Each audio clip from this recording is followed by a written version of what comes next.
Hey everybody, so stopping on my little walk this morning because I'm going to answer another question, and this one comes to us from Eric. Eric asked recently, he said, I've always been told that screaming or, using the color rasp is going to damage my voice. It's going to ruin my voice. I'm going to lose my voice in the long run if I don't quit screaming.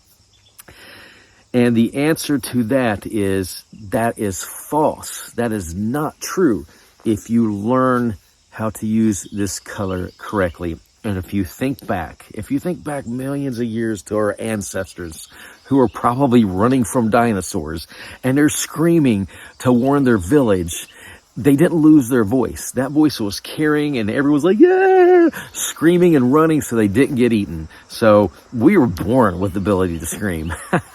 Speaking of being born with the ability to scream, listen to any baby when they're crying. When they're hungry, when they need their diaper changed, they're just screaming their little lungs out and they don't all of a sudden say, never mind, I lost my voice. They don't lose their voices because we instinctively know how to use this color. I understand that when you first try it, it might feel a little weird, might make you cough, might make you itch a little bit. And that has to do with technique. And if that happens with you, it's okay. You're not losing your voice. Go back and listen to Claude where he explains breathing, support, and placement because that's where it comes from, using the correct technique. I remember when I first learned rasp, I was 10 years old and my Uncle Richie was 12. And he loved all these old horror movies. He loved that movie Gargoyles from the 70s, and he loved Cujo, and he loved The Howling.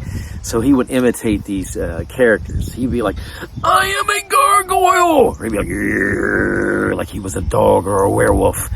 And he did it all the time. And I remember we were playing in my basement one day, and I tried to imitate him. And I went, and it was itchy, and I coughed.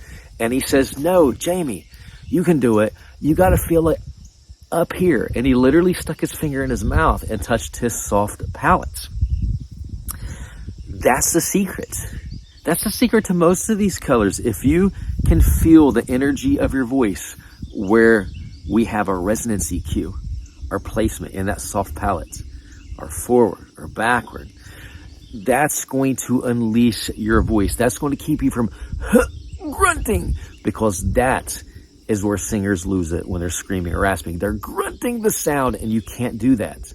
That's not the way it's produced. So I'm not going to get into all the technical side of how the chords come together. That's not important. The important thing is if you learn to start feeling the sound rumbling against the roof of your mouth, almost like gargling a tone, like or a fry, feeling it up there in that spot. That's going to free your voice and allow you to use this color again and again. And I promise you, once you lock onto it and you learn all the shades and hues of rasp, you're going to be like, wow, this feels amazing. I know it did for me. My last cover band I played in the nightclubs. It's been years ago, but we would do a lot of AC/DC and Led Zeppelin and Judas Priest. And I'm telling you, as God is my witness, at the end of the night, my voice felt even better. When I would sing a bunch of AC/DC, it felt like my voice was just relaxing in a jacuzzi. It was so pleasing. It felt so great. And that's what I want for you. I want rasp to feel great. I want it to feel like a vocal massage rumbling against your palate. So I gave you this long answer. I gave you the short answer in the beginning. No, rasp will not hurt your voice. So scream away, singers, and have fun with it.